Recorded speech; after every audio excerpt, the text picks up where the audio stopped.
I want to tell you about a man named Aldous Brenner. You've probably never heard the name. Most people haven't. He wasn't famous. He wasn't important, not in the way the papers measure importance. He stood at a gate for 19 years and most days nobody so much as looked at his face. But I knew him. And what happened to him on a gray morning in October, the morning they walked him out of Crownhall Palace for the last time, well, I think about it more than I think about almost anything else in my life. And I'm 78 now. I've had a lot of life to think about. So sit with me a minute, let me tell it properly. My name doesn't matter much. I kept the gardens at Crownhall for 31 years. The roses mostly. The long hedges along the east lawn. I knew every brick of that place and every person who worked inside it, and I'm telling you this so you understand I'm not making any of it up and I'm not guessing. I was there. I saw the whole thing. Let me take you back first. Crownhall Palace sits on the north edge of the capital, behind a black iron fence taller than 2 men. If you've ever been to Valdoria, you've seen the photos, the pale stone front, the 400 windows, the great gravel courtyard where the guards stand in their dark green coats. Tourists come by the thousands. They press their faces to the bars and they take their photographs and they wait, sometimes for hours, just to see one of the guards move. Because the guards don't move. That's the whole thing, you understand. That's the tradition. A king's guard of Valdoria stands his post and he does not flinch, he does not speak, he does not turn his head no matter what happens in front of him. Children pull faces at them. Drunk men shout in their ears. Once I watched a woman in a sun hat stand 6 inches from young Brenner's nose and sing him an entire song, 2 verses and a chorus, and he didn't so much as blink. The crowd loved it. They always loved it. That was the job, to be a statue that breathed. And nobody did it better than Aldous Brenner. He came to the palace as a young man, 23, I think, fresh out of the regiment, square-shouldered and serious in a way that some young men are when life hasn't softened them yet. I remember the first time I saw him at the east gate. I was hauling a barrow of cut hedge across the gravel, and I nearly tipped the whole thing over because I'd stopped to look at him.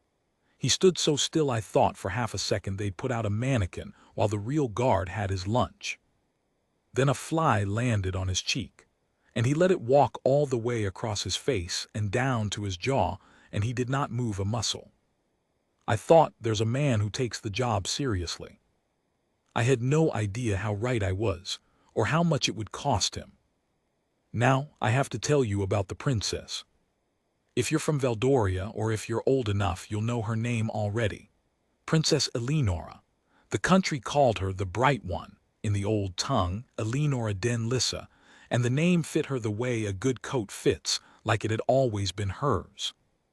She married into the family young, married the king's younger brother, Prince Renard, in a wedding that stopped the whole country for a day. I watched it on the little television in the gardener's shed, all of us crowded in, and I remember thinking she looked terrified and radiant at the same time, the way a person looks when their whole life is changing in front of a million strangers. And then the country fell in love with her, not slowly, all at once. Because she was, how do I put this? She was real in a place built entirely on appearances. She'd kneel down in the dirt to talk to a child at a hospital opening. She'd take her gloves off to shake the hand of a man with no home. The cameras would catch her laughing, head thrown back, in a way that royalty was never supposed to laugh, and the whole nation would feel, for a moment, like the cold old palace had a warm heart beating somewhere inside it. I'll tell you something the papers never knew. She used to come out to the East Gardens in the early mornings before the household was up. 5:30. She couldn't sleep, she told me once. Said the palace was too quiet at night and too loud in her head. So she'd walk the hedges in an old wool coat with no crest on it, no jewelry, her hair pushed up under a cap, and if you didn't know her you'd think she was a kitchen girl who'd snuck out for air. She talked to me like I was a person, asked about my wife by name, asked about my boy who was sick that one winter, asked again, weeks later, whether he'd got better. He had, she remembered. And she talked to the guards. Now that was not done. You did not chat with the king's guard. They stood their post and you let them. But Eleonora, she'd stop on those gray mornings when no one was watching and she'd talk to whoever was on the east gate. Quietly, just a few words. Good morning. Cold one today. I won't keep you. And the guard wouldn't answer, of course, couldn't by the rules, but I watched her do it for years and I came to understand she wasn't really expecting an answer. She just didn't think it right that a man should stand there for 8 hours and have not one single human being treat him like a man. The guard on the east gate, most of those years, was Aldous Brenner. I never once saw him speak to her. Not once. He held to the rule like it was the last solid thing in the world. But I saw something else. I saw the way he stood when she came near. Something in him changed, I can't fully describe it. He stood even straighter, if that were possible, as though her being there mattered to him in a way that the king passing, or the visiting heads of state, or the great processions never did. One morning, bitter cold, frost on the gravel, she came out and she'd brought 2 cups of tea. One for me because she saw me on the lawn, and one she set down quietly on the little stone ledge beside the east gate near Brenner's boot, and she said, soft, "You don't have to drink it, but it's there if you want it." And she walked on. I watched that cup of tea go cold on the ledge. He never touched it while he was on post. Of course he didn't. But when his relief came at the changing of the guard and he marched off, I saw him glance back at it. Just once. And I'd swear on anything you like there was something in his face I'd never seen there before. That was the kind of woman she was. She could put a crack in stone just by being kind to it. I have to tell you the hard part now, and I'll be quick about it because it still sits heavy after all these years. We lost her. It was a car, a wet road, late at night, coming back from a charity thing in the south of the country. The details came out in pieces over the following days, and none of them mattered, because the only fact that mattered was that the bright one was gone at 36 years old, and the country broke in a way I have never seen a country break before or since. You couldn't move in the capital for the flowers. People came from everywhere.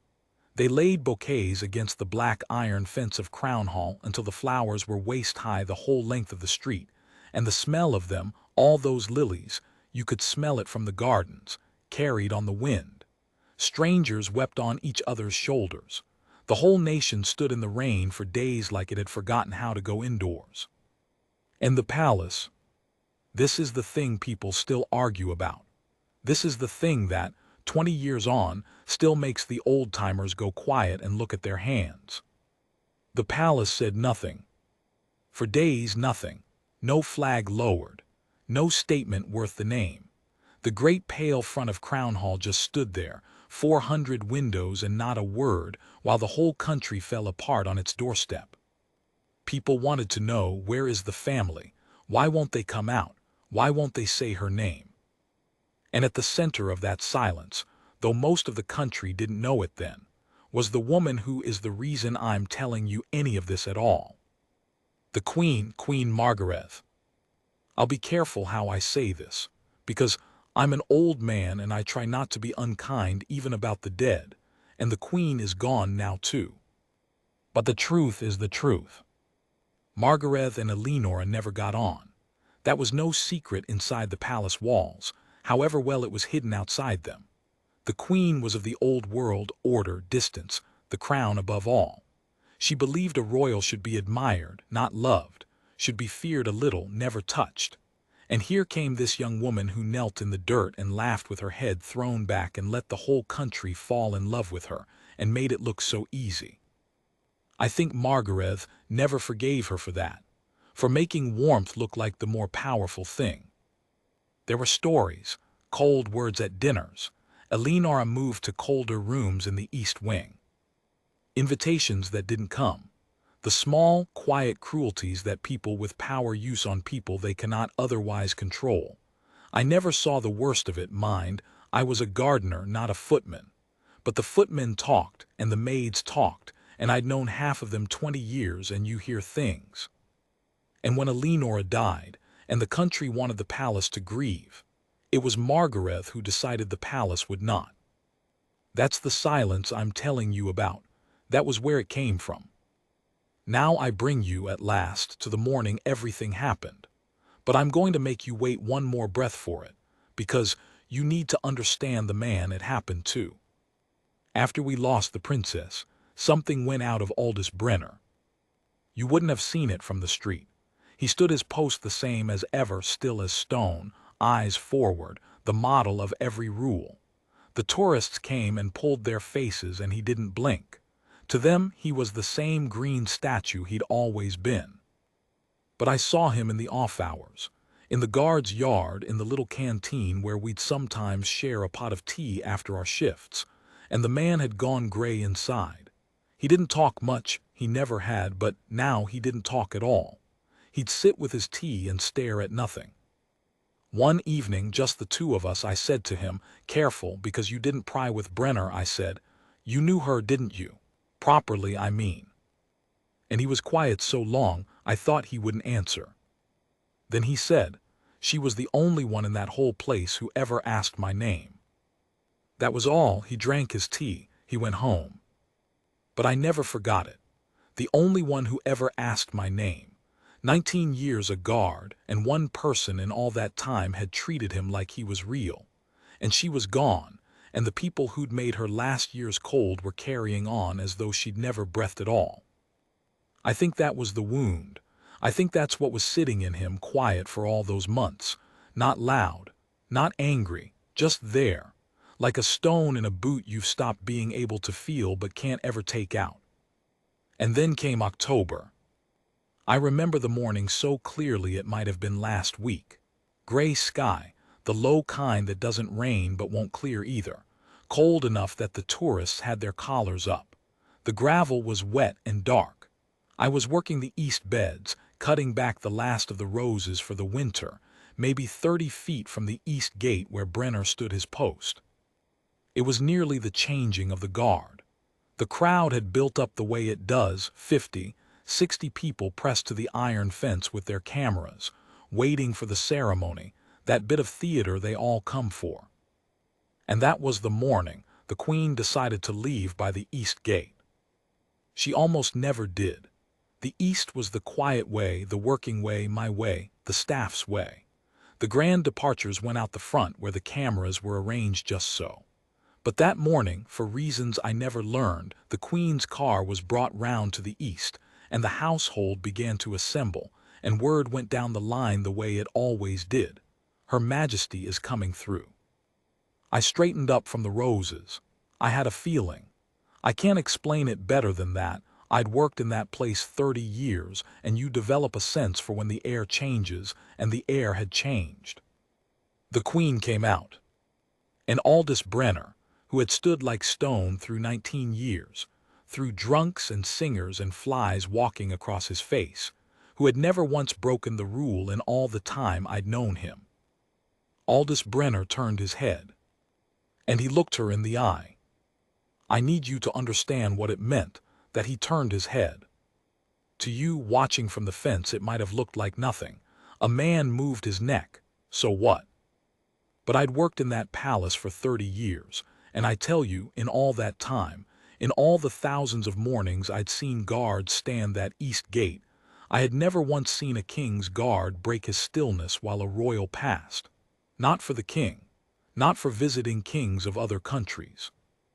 Not when the old Prince Aldrich collapsed in the courtyard one summer and the household ran past in a panic.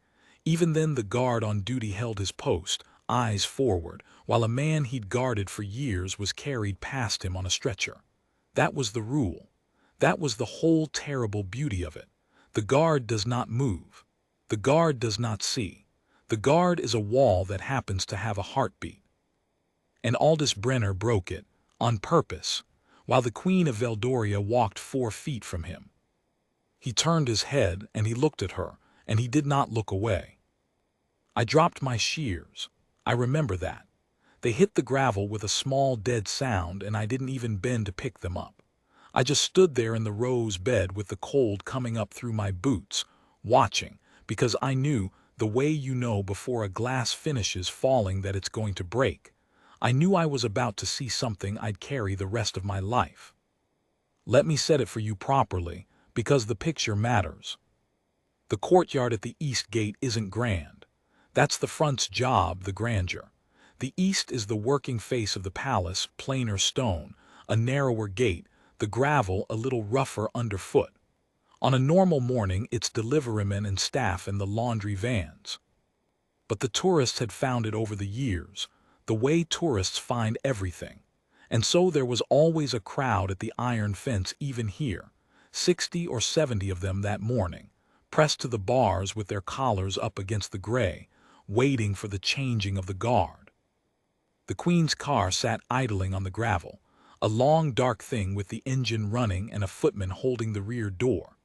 The household had assembled the way it does, 2 equerries in their dark suits, a lady-in-waiting, a private secretary hovering at the edge with a leather folder under his arm.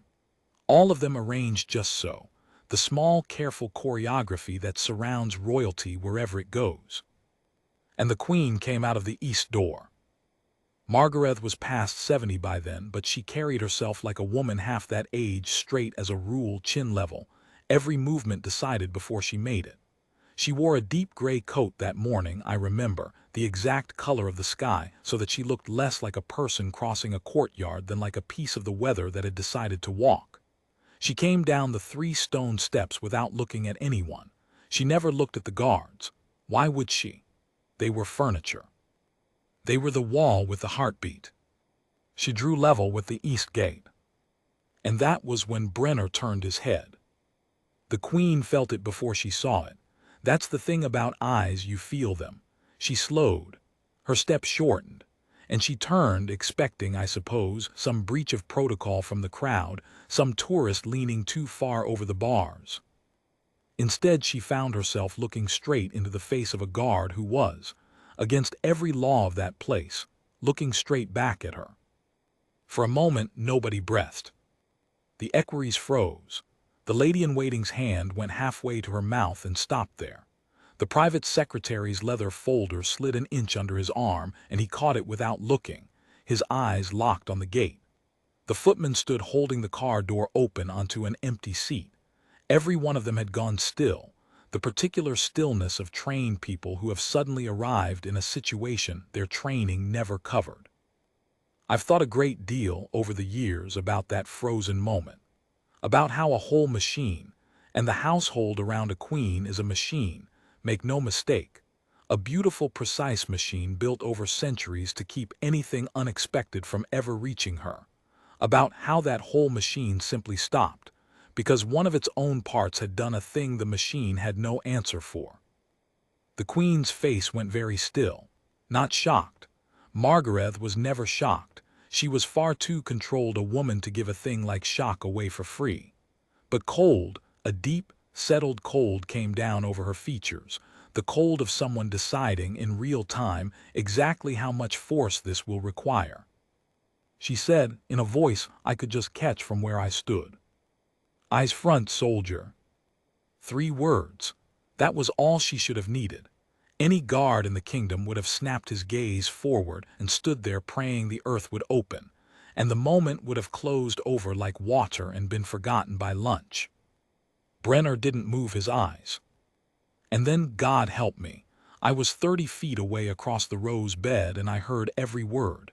The air was that still. Then he spoke. "She used to walk these gardens, ma'am."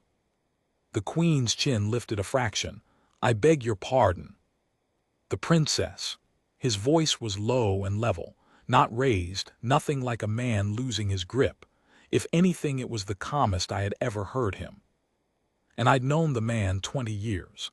Princess Eleonora, every morning out the east before the household woke. She'd walk the hedges and she'd say good morning to whoever stood this gate. A small silence. The Queen said nothing, and the nothing had an edge to it. 19 years I stood posts in this palace, ma'am," Brenner said, "through 3 changes of the household, through every kind of weather there is, and in all that time she was the only one who ever asked me my name." The lady-in-waiting made a sound, a small, horrified intake of breath. One of the equerries came to life and stepped forward, his hand rising toward Brenner's shoulder. "That's enough," he said, low and fast. the voice you use on a man you're trying to save from himself. That is quite enough, stand down. The queen raised one finger. Just one. She didn't even look at the equerry, and the man stopped where he stood as though he'd walked into glass. Because Margaret, and I will give her this, whatever else I have ever thought of the woman, Margaret did not run from a thing. Not ever. Some people in power survive by never letting an unpleasant moment fully happen. They have it tidied away before it can finish. Not her. She turned, fully now, to face the guard. The car door stood open behind her onto its empty seat. The engine ran. Her whole carefully arranged mourning sat suspended on the gravel, and she let all of it wait. "You forget yourself," she said quietly. "And worse, you forget what you are.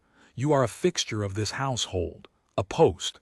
You are not paid to hold opinions about its family, and you are most certainly not paid to share them." And Brenner, 20 years of held silence behind him, the whole weight of it arriving at once, Brenner said, "No, ma'am, you're right. I'm not paid to have them." A breath. "But I have them all the same." By now the crowd at the fence had gone dead silent. You have to understand, they didn't know who they were watching. To the tourists it was a guard and a grand old woman in a fine gray coat, having some kind of moment on the gravel. They didn't have the names. They didn't have the history. They couldn't have told you that the still figure was breaking a rule older than the palace, or that the woman in gray had spent 20 years being the most powerful person in the country. But they could feel it. That's the thing about the truth being spoken where it isn't supposed to be. You don't need the context to feel it land. The cameras had stopped clicking. 60, 70 people stood pressed to the black iron bars, and not one of them was breathing properly. A child somewhere near the front started to say something and was hushed, instantly, by a hand on the shoulder. Even the city seemed to lower its voice. The traffic on the far road, the gulls, all of it pulled back, the way the world does sometimes when it knows to get out of the way of a moment. And Brenner kept going, quiet, steady, a man pouring out something he had carried so long he'd half forgotten the shape of it. "When she died, ma'am, the whole country came and stood in the rain, right out there." He didn't point. He was too disciplined for that even now. His hands stayed where they belonged, one on the rifle, the other at his side. But his eyes moved just slightly toward the front of the palace where the flowers had once stood waist-high the whole length of the street. They came from everywhere, from villages I'd never heard of. They stood out there for days. They wept on the pavement, strangers holding strangers. And they wanted one thing. They wanted this house to come out and say her name, to lower a flag, to grieve with them just the once. The Queen's face had gone past cold now, all the way to stone, harder than any guards had ever been. And this house said nothing, Brenner said, for days, while that country fell to pieces at the gate. I have never before or since heard anyone speak to Queen Margaret like that, not a prime minister, not a visiting king, not the great churchman who came to dine, who treated her like something between a monarch and a force of nature. No one. And here was a gate guard, a man whose entire working life had been built on the principle of never being seen, saying the unsayable thing. The thing the whole country had thought for 20 years and never once dared to put into words, saying it to her face, on her own gravel, in the cold, with the car door open and the morning ruined and 70 strangers watching from the far side of the bars. "I stood that gate the whole time," he went on, and now his voice did something I'd never heard it do. It thickened just slightly, the way a man's voice does when he's walking up close to a thing that still hurts. "The whole time the country grieved out front, I stood my post at the east, and one morning a woman came to the fence with her little girl, maybe 5 years old, the child. And the woman lifted her up so she could reach, and the child pushed a drawing through the bars, a drawing she'd done of the princess, the way a 5-year-old draws, all yellow hair and a great big smile. And the mother said to her, I heard it, she said, 'The princess loved children, darling. She'll have your picture now.'" He stopped, swallowed. The whole courtyard saw him do it. "And I took the drawing, ma'am, because the child was reaching and there was no one else to take it. And I held it. And then the changing came and I marched back inside this house, back into a household that had decided that woman didn't matter enough to lower a flag for, carrying a 5-year-old's drawing of her. And I didn't know what in God's name to do with it. The Queen's voice, when it came, was very low and very even, and somehow the evenness was worse than any shouting could have been. You know nothing about this family. No, ma'am. You know nothing of what it costs to wear a crown. You see a flag that was not lowered. You do not see what it took to hold a kingdom together while it wept for a woman it had already decided to make a saint of. You stand at a gate. You saw the flowers. You did not see the rest of it, the questions of state, the precedents, the 1,000 things that a single lowered flag sets in motion, none of which you could begin to understand. And you will not stand on my own gravel and lecture me about the grieving of my own family. It was, I want you to understand, a formidable thing to say. She was not wrong about all of it. There probably were 1,000 things he couldn't see. That is the genuine tragedy of the powerful, that the weight they carry is real, even when they carry it badly. No, ma'am, Brenner said. And here is the part I have turned over in my mind 10,000 times in the years since. Here is where his voice changed for the last time. It dropped, lower than it had been, and something went out of it that had been holding it upright, the soldier's spine of it, the rule of it, and what was left underneath bare was just grief. Old, plain, patient grief. You're right, he said. I don't know what it costs to wear the crown, but I know what it cost her to wear it, because I watched her, ma'am, every morning for years. I watched her come out into these gardens at 5 o'clock because she couldn't sleep in this cold house. I watched her be kind to the laundry girls and the gardeners and a gate guard that nobody else in this whole palace ever once looked at. He drew a breath that I could see shake him. And I watched her do it on the bad mornings, ma'am. The mornings her eyes were red. The mornings you could tell she'd been crying half the night. And she'd still stop. She'd still say good morning. She'd still ask me my name as though it were the most natural thing in the world to want to know it. She was kind on the days it must have cost her everything she had to be kind. And this house was cold to her on every single one of those days. His eyes hadn't left the Queen's. So don't tell me I didn't see the rest, ma'am. I saw more of the rest than this whole household ever troubled itself to see. I just saw it from the wrong side of the gate.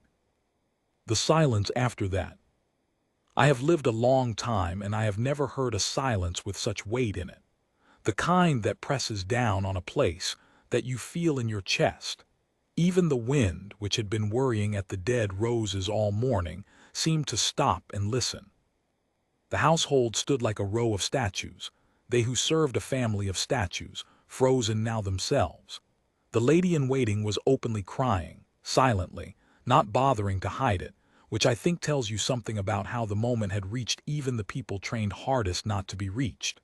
The private secretary stared at the gravel, and the tourists, 70 strangers who had not understood one word of the history behind any of it, stood with their hands over their mouths.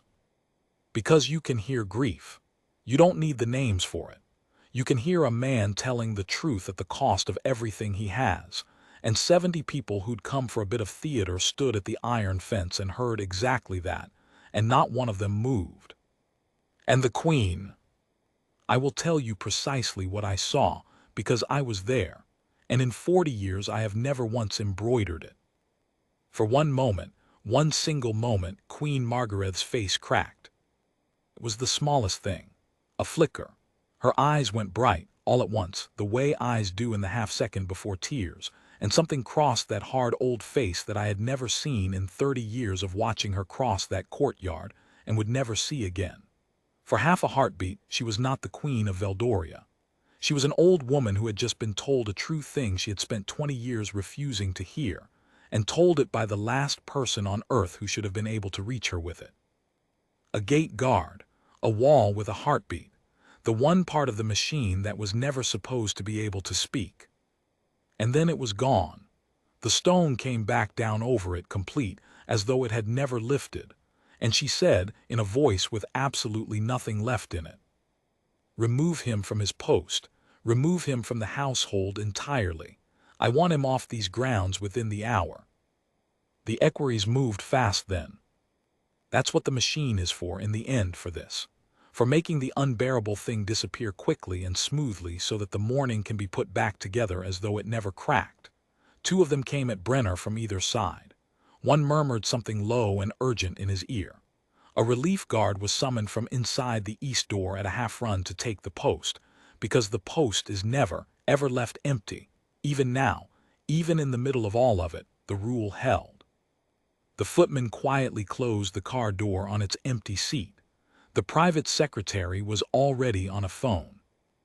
Brenner did not resist. Of course he didn't. He was not that kind of man, and he never had been.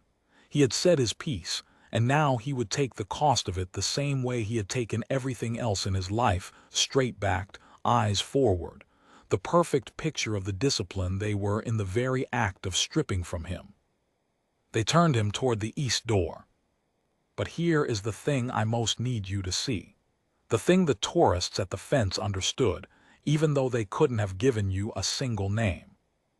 As they walked him off, as the Queen turned her back and moved at last toward her car, as the whole machine whirred back into motion around her, Aldous Brenner stopped. Just for a second. The equerries had a hand on each of his arms, and he stopped anyway. One last small act of stillness, the thing he had always been best at. And he turned his head, that same forbidden turn, and he looked back at the east gate, at his post, at the little stone ledge beside it where, years before, a cup of tea had once sat going cold in the frost because a kind woman had set it down there for a man that no one else could see. And he said something. Quietly, not to the Queen, she was already at the car, her back to him, not to the equerries, not really to anyone at all, just out loud to the gate, to the gardens, to the gray October morning that had broken open around him.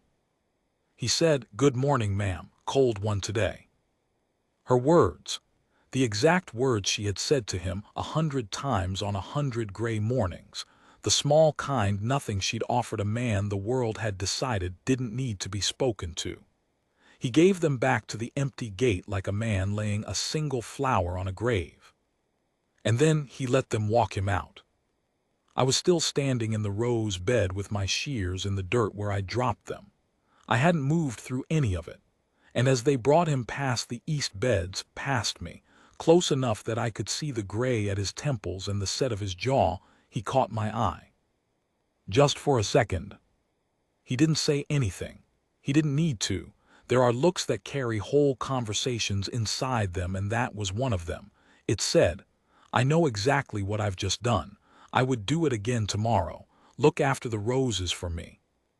And then he was gone, through the east door, into the machinery, out of the palace he had given 19 years of his life to.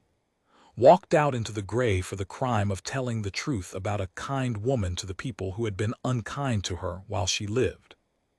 I thought that was the end of it. I truly did.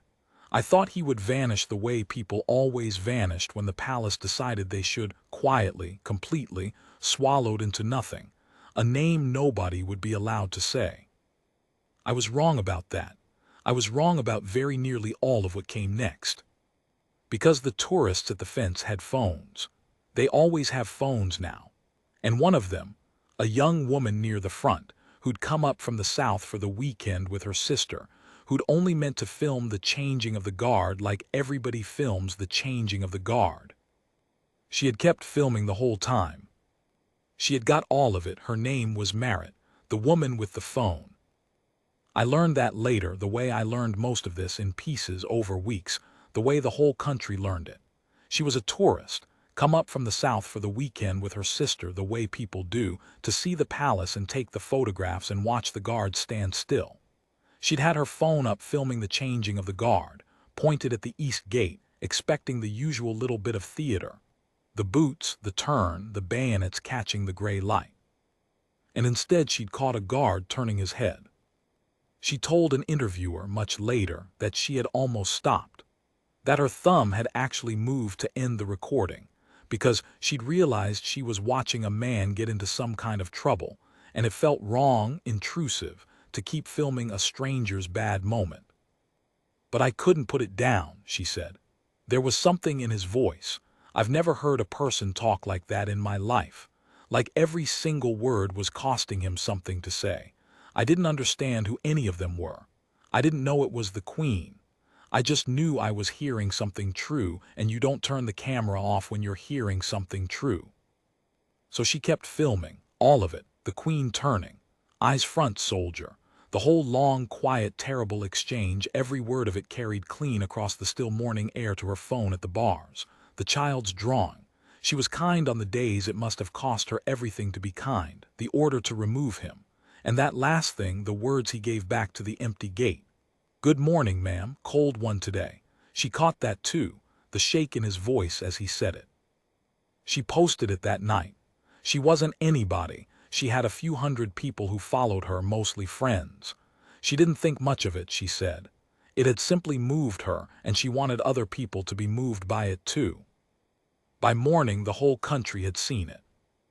I have never in my life watched a thing move the way that video moved. By the time I came on shift the next day, there were 3 news vans parked at the front of the palace. By midday, there were a dozen. By the evening, you couldn't get a car down the front road for the cameras and the cables and the reporters doing their pieces with the pale stone front behind them. The video was on every screen in the country. They played it on the morning programs and the evening news and the late bulletins.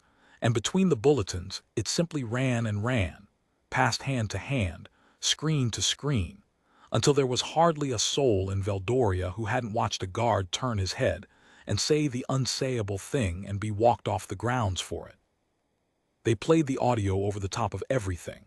They isolated the lines. She was the only one who ever asked me my name. They played that one until you could hear it in your sleep, until it stopped being a sentence and became a kind of national heartbeat. Newspapers printed it across their front pages in letters a hand high. People who'd never met the man, who'd never set foot in the Capitol, found themselves saying it to each other in shops and on buses, shaking their heads, their eyes wet. And the country that had stood in the rain 20 years before, that had laid the flowers waist high and wept on the pavement and never, ever been told why the palace stayed silent. The country understood all at once that it had not imagined any of it. That, I think, is the thing that truly broke it open, not the drama of the moment, the vindication of it. You have to understand what 20 years of doubt does to people. For 2 decades, the country had quietly wondered whether it had been unfair. Whether the palace's coldness when Eleanor died had been some private grief done in a manner they were too common to understand. Whether it had been duty, propriety, something with a reason behind it that they had no right to judge from the outside. Whether, and this is the doubt that eats at decent people, whether they had simply made too much of the whole thing and ought to be ashamed of themselves for it. And now here was a man who had stood inside the gate, a man who had seen the whole of it from the wrong side of the bars, every cold morning of it, for years, and he was telling them plainly, in a voice that shook. No, you did not imagine it. She was kind and they were cold to her, and when she died they could not bring themselves to lower a single flag. You were right to be angry. I was angry too. I was just very, very good at standing still about it. It is a strange and terrible thing to watch a whole nation's old grief come back up to the surface at once, like a tide you thought had gone out for good, returning in a single afternoon. The flowers came again.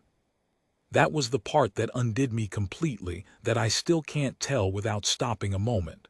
People began bringing flowers back to the iron fence, not only for the princess this time, for the guard, for Brenner. They left them at the east gate, the one he had stood. By the end of the first week, the little stone ledge, the one where Eleanor had once set a cup of tea going cold in the frost, was buried entirely under bouquets, and the flowers had begun to climb the bars the way they had 2 decades before. The same lilies, the same cards, the same shocking sweetness of the smell of them carried on the wind clear back to the gardens where I worked. Somebody had tucked a card into the bars at the east gate. I read it on my way in one gray morning, and I have never once forgotten it, not a word. It said, "Thank you for asking her name back." I had to go and sit in the gardener's shed a long while after I read that. An old man weeping over a barrow of cut hedge is not a dignified thing, and I'm glad there was nobody about to see it. But I sat there, and I thought about a cup of tea on a ledge, and I wept like a child, and I'm not ashamed of it now. The palace, of course, said nothing, at first. That was the old reflex, the only one it had, really. Silence, stillness, wait for the weather to pass. It had worked for centuries. A scandal is a kind of storm, and the palace had always believed that if it simply stood there, grand and shut and unmoving, any storm would eventually wear itself out against the stone and blow away. But this did not blow away, this got louder. There were questions in the newspapers, and then there were questions in the parliament. Serious ones from serious people. The kind of questions that, once asked aloud in that chamber, cannot be unasked. And every single one of them came down in the end to the same plain question. The one the whole country had been carrying for 20 years and had finally, through the mouth of a sacked gate guard, found the nerve to ask. Was he telling the truth? And here is the thing that answered it. If it had not been true, if Brenner had lied, if he had slandered the family, if he had stood at that gate and invented cruelties that never happened, the palace would have said so. It would have crushed him. It had every machine in the kingdom for the crushing of a man who lies about the crown. Lawyers, statements, the quiet word in the right ear, the whole apparatus of 1,000 years of protecting itself. They could have ended him in an afternoon, and the country would have had no choice but to believe it. They did not use a single one of those machines, not one. They said nothing, and in the end the silence answered the question more completely than any statement ever could have, because everybody, every soul in the country, understood exactly what that particular silence meant. Now I have to tell you about the Queen, because this is where the whole story turns, and it turns in a direction I would never in my life have predicted. About 10 days after, when the noise was at its very worst, when the news vans had all but moved in and pitched their tents, there came a morning when the household was unusually, eerily quiet. Word went round the staff that Her Majesty wished for no visitors and no schedule whatsoever that day. We all assumed she was hiding, waiting it out behind 400 windows the way the palace always waited things out. And then, near 11 o'clock, a car went quietly out the east gate.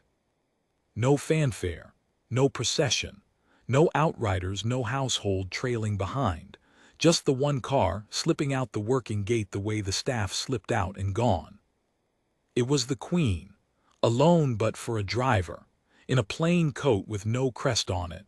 The staff at the gate told me afterward they almost hadn't recognized her. She was gone the whole day. Nobody knew where. There was a great deal of nervous talk in the canteen that afternoon. Was she leaving the capital? Was she unwell? Had the whole business finally cracked even her famous composure? We turned it over and over and got nowhere. I learned where she had gone 3 days later, and I learned it the way the whole country eventually learned it, because in the end she chose to let us. She had gone to see Aldous Brenner. He'd taken a small flat on the eastern edge of the city after they walked him out. The pension stopped, of course. That was part of the cost, and he'd known it would be. His name, as far as the palace was concerned, was finished. He told no one where he had gone. He did no interviews. They had offered him money, real money, life-changing money, the newspapers and the programs lining up with their checks, and he had said no to every last one of them, which only made the country love him the more, though I don't think he ever did it to be loved. He simply wanted to be left alone with the thing he'd done. And one gray morning a car he didn't recognize pulled up outside his small flat, and an old woman in a plain coat with no crest on it got out, by herself, and climbed the stairs, and knocked on his door. I do not know everything that passed between them. Nobody does. There were no cameras, no record, no witness. Brenner never told the telling of it, and the Queen took the most of it to her grave. but I know some of it because Brenner told me a little, only a little, near the very end of his life, the one single time the two of us ever spoke of any of it directly. He said she stood in his doorway a long while before she could bring herself to say anything at all.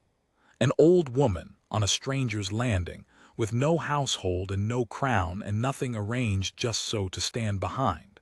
And then she said, and these were close to her exact words, he told me, he'd kept them word for word.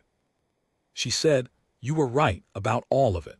I was cold to her because she made warmth look effortless, and I had spent my entire life being taught that warmth was weakness, and I could not forgive her for proving me wrong in front of the whole country. And when she died, I could not bring myself to mourn the very thing I had resented in her, so I called it duty. It was not duty, it was pride, and a whole kingdom paid for my pride, and so did she. And so, I think, did you. Brenner said he didn't know what on earth to say to that. So he said nothing. The old reflex. He laughed, even telling it to me all those years later, the soldier's instinct to hold his post even in his own front room. He just stood there, with 20 years of standing still behind him, and let an old woman say the truest thing she had ever said in her life in his doorway. And then she asked, very simply, if she might come in. And he made her a cup of tea. And they sat, the guard and the queen, in a small bare flat on the eastern edge of the city, with the gray light coming in at the window. And they talked, for a long time, about a woman they had both, in their very different and very broken ways, loved and failed. She did not give him his post back. He didn't want it. He was clear with me about that near the end. "I'd said my piece," he told me. "You can't go back to standing still after a thing like that. You've moved. Once you've moved, you stay moved. There's no unsaying it and there's no unfeeling it, and I wouldn't have wanted to." But the palace put out a statement. The first real one in 20 years. It was short and it was careful, the way those things are always careful, but every soul in the country could read what lay underneath the care of it. It spoke of Princess Eleonora. It said her name at last properly in the full voice of the crown, the way the country had begged it to 2 decades before. It spoke of her kindness. And there was one line in it, one line, that the whole nation lifted out and held up to the light, because everyone understood at once what it truly was. It called her a light this household did not always know how to hold. Did not always know how to hold. That was as close as a palace ever comes to an apology. 1,000 years of institution bending itself just far enough to admit a fault without ever quite saying the word. And the country heard it for exactly what it was, and something in the long old wound finally began, after 20 years, to close. And there was one more line, right at the end of the statement, where the important things are always buried. It said the household wished to acknowledge the long and faithful service of those who stand its gates, whose loyalty is at times expressed in ways the household has been slow to understand, and slower still to deserve. No name. They couldn't, even then, quite bring themselves to print his name. But there was not one person in the whole of Valdoria who did not know exactly whose loyalty they meant. Aldous Brenner lived another 19 years after that gray morning at the gate. The same number of years he had stood his post. I have always thought there was something almost too neat about that, though I know full well that life is rarely neat and never arranges itself for the sake of a good story. But there it is. 19 years a guard, and 19 years a free man after, and somewhere in the exact middle of his life, he turned his head once and changed the rest of it. He never went back to the palace, never did the interviews, not in all those years, though the offers kept coming for a long time. He grew tomatoes, of all things, on a little allotment on the edge of the city, and by every account he was deadly serious about them, the way he had been serious about everything in his life. The rows dead straight, the canes tied just so. A man who had spent 2 decades being precise and saw no reason to stop just because the thing he was being precise about was tomatoes now instead of a kingdom. I visited him a handful of times over the years. We'd have a pot of tea, he made it strong enough to stand a spoon in always, and we wouldn't talk about it much, the way men of that age and that kind don't. The weather, the roses, which he always asked after, his tomatoes, which I always asked after, the easy nothings that are how men like us say the things we can't say straight. But the last time I saw him, not long before he passed, when he'd gone thin and slow, but his eyes were still the same. He was sitting by his window with the gray afternoon light coming in across his hands, and out of nowhere, in the middle of a silence, he said, "You know the thing I think about. It's not the Queen. It's not the video, the whole country watching, none of that. I barely think of any of that now." I asked him what it was then. And he said, "It's the tea. The cup she left on the ledge that morning all those years ago. I never drank it." He looked out the window for a while. 19 years I've turned that over," he said, "and the one true regret I've got out of the whole of my life is that I never once drank the tea that woman left me on that ledge, because the rule said I shouldn't, and the rule was nothing. It was nothing at all in the end, and she was everything. And I let a good cup of tea go stone cold in the frost, sat right there an arm's length from me, because I was too good at standing still to reach out and take it." He turned his head and looked at me, that same turn I remember thinking, the same one that started all of it. "That's what the job costs you," he said.